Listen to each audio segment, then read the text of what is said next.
إخوتي الجزائريين، سأقول لكم كلمة من قلب محب والله العظيم.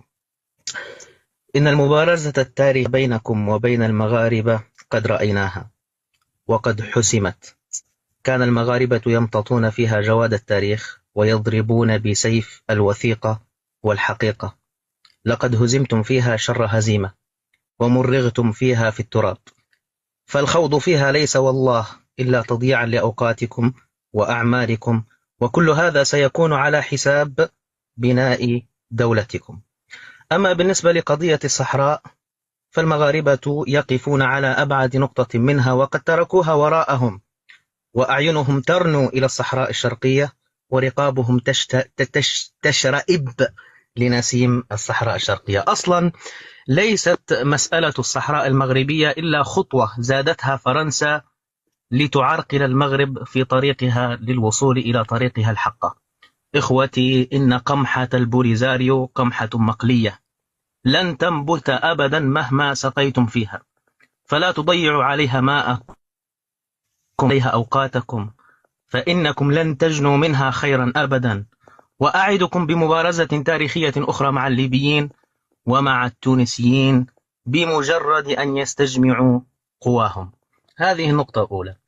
النقطة الثانية نقطة خطاب الكراهية أو الإساءة أو السب أو الشتم. سأذهب معكم إلى أبعد نقطة، وهي أن الخطاب الشعبي مستوي بين الطرفين، مع أني دائما أرى المغاربة في موقف الرد. أذهب إلى أبعد نقطة، وهو أن الطرفان متساويان وواحد على واحد صفر. لنأتي إلى الخطاب الرسمي. يا أخي، سمعنا رئيسكم يقول المغرب عدو كلاسيكي، ورأس القوم يقول يدنا ممدودة للمصالحة. نسمع وزيرا من وزرائكم يروج.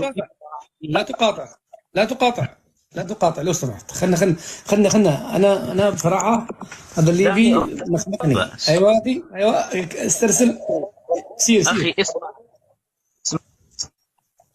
اسمع كلام أخي الجزائري، اسمع كلام من يبكيك، فمن يضحكك يضحك عليك. هذا كلام واقعي، والله ما أقول ولا رهبا للمغرب.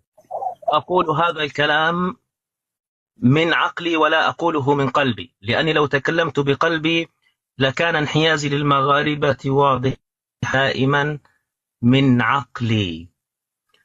ما تراهنون عليه رهان باطل، عليكم ألا تضيعوا أعماركم في هذا. نعود، إذا كان الخطاب الشعبي في نفس المستوى فإن الخطاب الرسمي مختلف تماما. نرى من المغاربة خطاب